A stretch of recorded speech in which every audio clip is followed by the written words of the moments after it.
Баршаңызға сәлем, сіздермен бірге Жансая. Бүгін біз осындай өте керемет кәріс рецебі бойынша қиярларды дайындайтын боламыз. Менің арнамнан түрлі рецепттер табасыздар, жіберіп алмас үшін жазылып кетулеріңізді өтінемін.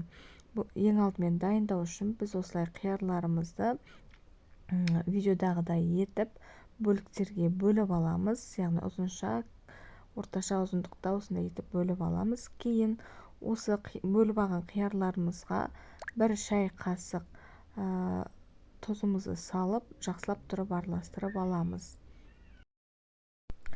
Кейін осы қиярларымызды жарты сағатқа соғы шыққанша қойып қоямыз. Кейін жарты сағаттан кейін сол шыққан согын төгіп тастаймыз да қиярларымыздың әрі қарай дайындаймыз. Яғни оған бетіне соя соусын 2 ас қасық және де уксусты құямыз, жақсылап тұрып араластырамыз осы құйған массамызды.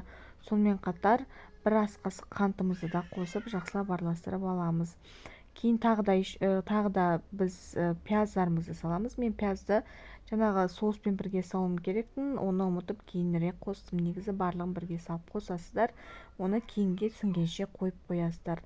Ол уақыт аралығында чесногымызды, яғни ұсақтап турайсыздар, не болмаса қысқыштан өткізіп алуларыңызға болады. Қызыл бұрышпен араластырып, қатты қыздырып алған майымызға салып, жақсылап араластырып аламыз. Кейін осы массамызды біз жаңағы қиярларымызға қосып, жақсылап тұрып араластырып, жарты сағатқа тоңазытқышқа салқындатып, яғни тұзы сіңгенше қойып қоясыздар. Міне осындай өте керемет қиярларымыз дайын болды. Міндетті түрде жасап көріңіздер. Ас болсын.